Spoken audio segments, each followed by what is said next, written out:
그 용화사 조실 고 정강대 선사 이제 그 녹음 본문에 보면은 그런 말씀을 하십니다. 화두가 순일해서 의심이 끊어지지 않고 가득하면은 참 좋지. 그 뭐 견성을 따로 바랄 게 뭐 있나? 견성보다 더 좋은 것이요. 이렇게 제가 76년도 강진 백년사에 정일 스님 회상에 살 때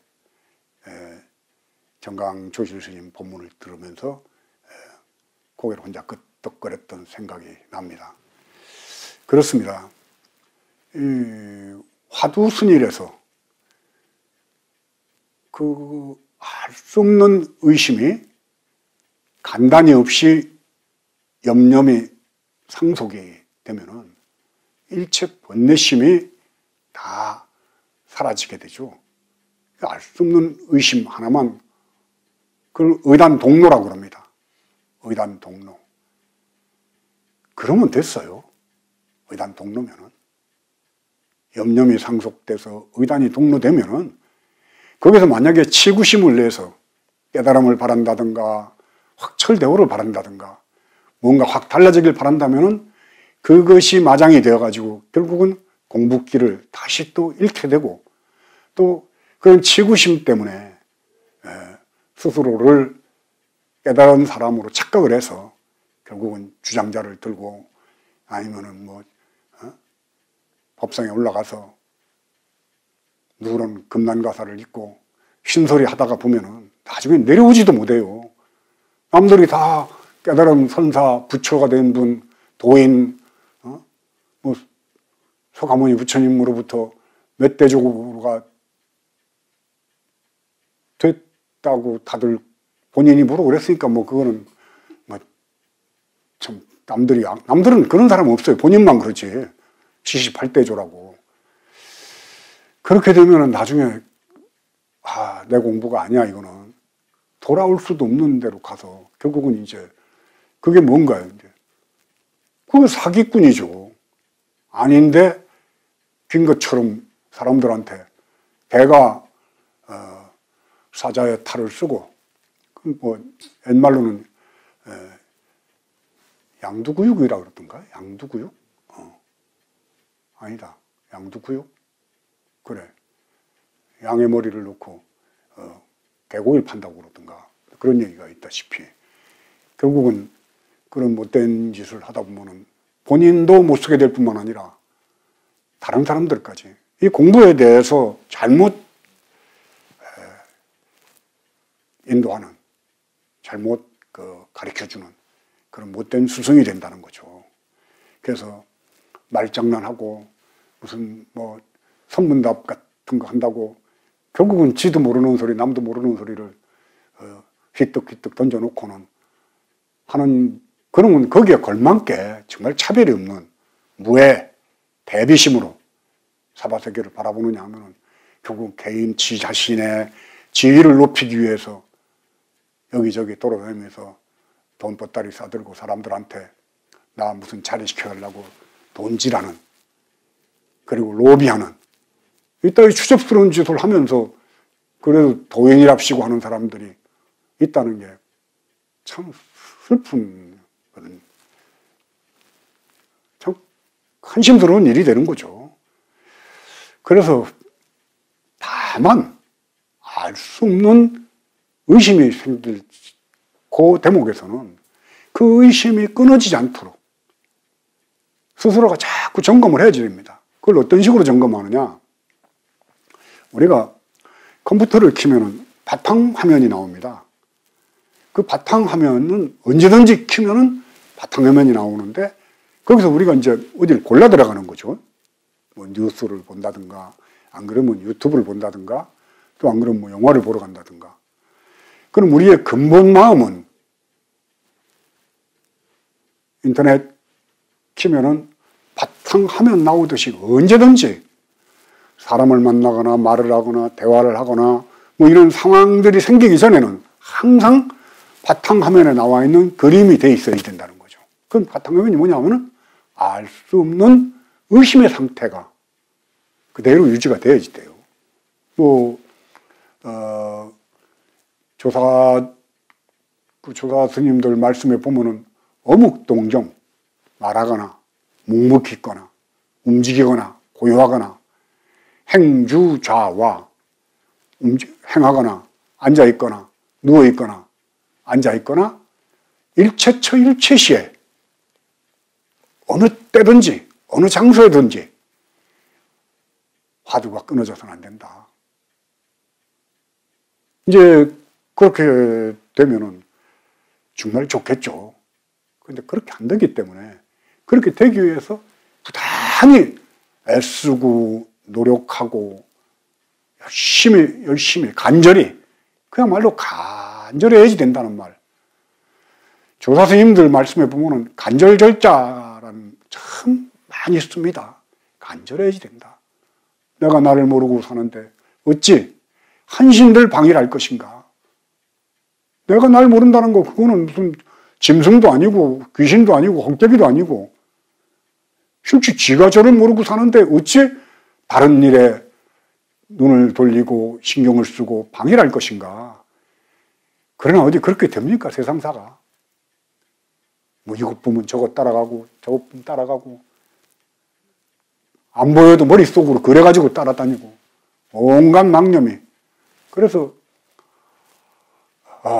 하루에 뭐 5만 번 생각이 바뀐다든가요. 그래서 5만 생각한다고 그래요. 5만 때만 생각한다고 할 정도로 우리의 식심이작용이라는 게 끝없이 다급생으로 익혀왔던 그런 번뇌심들이 말도 못하죠. 그러나 그런 와중에도 나는 뭘까? 누구일까? 왜 살까? 이 물음이 간절하게 다가오는 것 자체가 저는 보리심으로 생각을 합니다. 깨달음의 근거가 되는 씨앗이라고 보는 거죠. 그걸 향해서 노력하는 사람. 물론 이 중생의 그 업력이라는 게 뭐 비유를 하자면은 큰 비가 내려서 댐 문을 열었을 때 팔당댐을 열어놨을 때 한강물로 흐르는 황토 막 벌겋게 흘러가는 붉게 흘러가는 그 물살을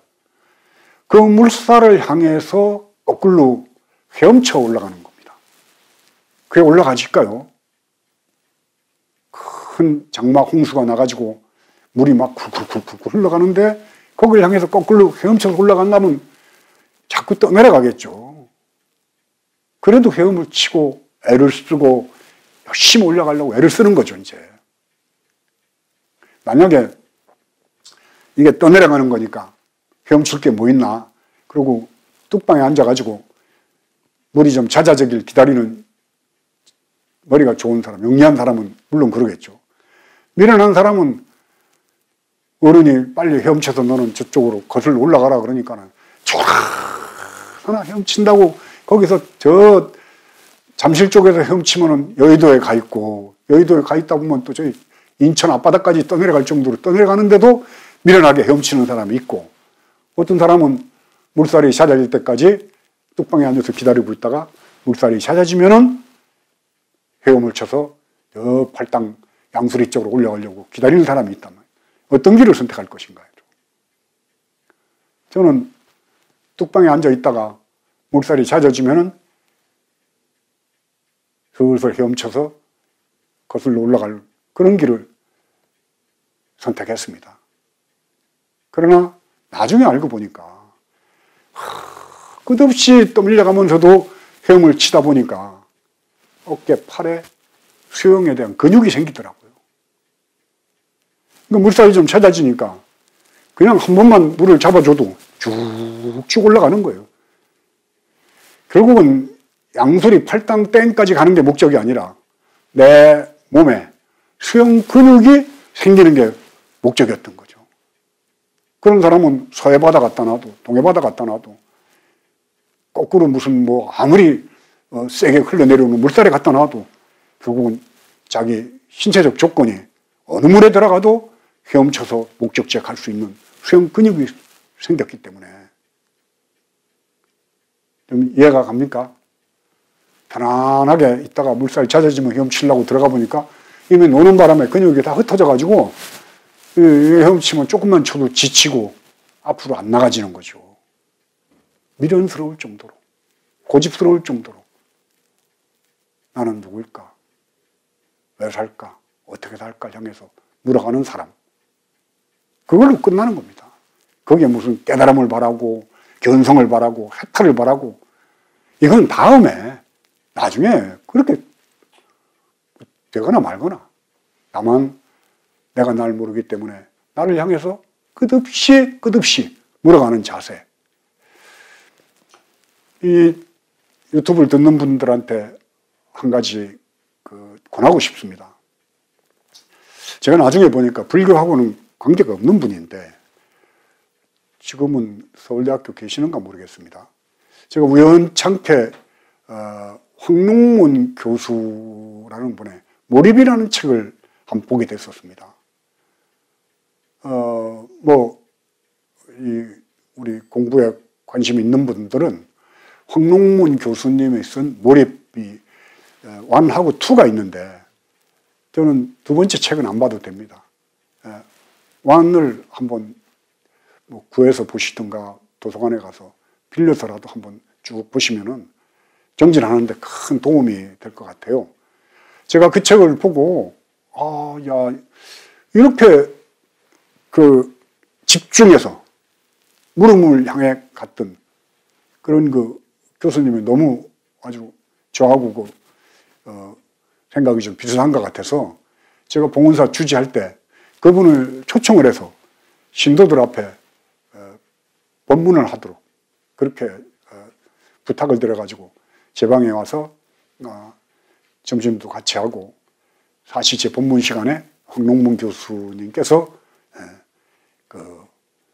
몰입에 대해서 어떻게 몰입할 것인가. 근데 참 쉽고 그리고 재밌고 또 그리고 어떤 굉장히 유익한 그런 강연이었고 그 책을 지금도 저는 한 번씩 이렇게 열어봅니다만은 수행하는데 큰 도움이 되었던 기억이 납니다. 그래서 우리 공부는 구하는 마음이 있으면 안 됩니다. 구하는 마음은 바라는 마음이고 구하는 마음은 이루고자 하는 마음이고 욕심이죠. 욕심이 요만큼이라도 붙어 있으면 결국은 공부에 장애가 되지 도움은 절대 안 된다는 거죠. 다만 내가 날 모르니 날 향해 물을 뿐이지 그 묻고 난 이후에 무엇이 깨달음이 온다든가 무슨 큰 확철대오를 한다든가 이런 말 자체가 저는 수행하는 사람한테는 치구심으로 작용하면서 공부에 장애가 된다는 얘기를 말씀을 드리고 싶고 저도 역시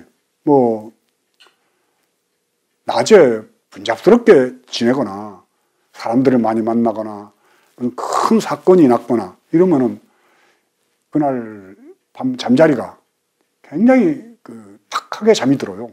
그리고 깰 때도 맑은 기운으로 못 깨고 그러나 스님들하고 같이 사는 선방에 가서 대중생활을 하게 되면은 물론 저는 이 선원에 가면은 일단은 저녁을 안 먹습니다. 먹더라도 대중 공양 시간에 참여를 해야지 되기 때문에 습시 먹게 되면은 한 숟갈 정도 받아서 오래오래 씹어서 그저 먹는 동 마는 동. 왜냐하면은 저녁에 음식이 들어가면은 위장이 움직여야 되잖아요. 위장이 움직이게 되면 다른 장기들도 위장 주변에 있는 장기들도 다 깨어 있어야지 돼요. 그렇잖아요. 그 위장은 이제 밤에 소화를 시키려니까 움직이죠. 그러면은 아침에 일어날 때 탁하죠. 쉬지 못하니까 피곤하고 더군다나 밤 음식은 더합니다. 부처님께서 오후 불식을 말씀하셨던 것이 단순한 수행자에게 무슨 어떤 절제 있는 생활을 요구도 했지만은 건강의 문제라고 봅니다. 저녁 음식이나 야식 같은 거 많이 하면은 당뇨, 혈압, 다 저는 저녁 음식 많이 먹는 데서 온다고 보고 있고 그 저녁 음식을 많이 먹게 되면은 결국은 잠이 탁 하기 때문에 사람이 둥탁해져요. 그 어디서 본 그 얘기인데 아침에는 하늘나라 사람들이 밥을 먹고 사시, 그러니까 부처님한테 공양 올리는 시간이죠. 사시 맞이 올린다고 그러는데 사시에는 인간이 밥을 먹고 오후에는 짐승들이 밥을 먹고 밤에는 귀신이 밥을 먹는다는 얘기가 있습니다. 저는 이 먹는 행위가 굉장히 중요하다고 생각해요. 시도 때도 없이 더군다나 밤중에 야식 먹는 거 이거는 만병의 근원이라고 저는 생각을 해요. 그래서 이 유튜브를 보시는 분들은 특히 나이가 좀 드신 분들은 몸에 뭐 조금이라도 몸 상태가 안 좋은 분들은 저녁 음식을 절제를 하면 수행하는 데 큰 도움이 된다는 말씀을 드리고 싶습니다. 저녁 음식이라는 게 저는 독약으로 봐요. 그래서 특히 라면, 빵, 뭐 밥, 뭐 이런 그 탄수화물 같은 경우는 특히 저녁에는 먹어서 안 됩니다. 왜냐하면 탄수화물은 들어가면 2시간 만에 탕으로 변하거든요. 그럼 8시쯤 야식을 먹었으면 10시쯤 되면은 몸에 혈당이 높아져 가지고 피가 순환될 때 끈적끈적한 당 기운이 있으면은 시신경이라든가 손끝이라든가 이런데 모세혈관이 들어가 있는 쪽으로는 혈액순환이 안 되겠죠.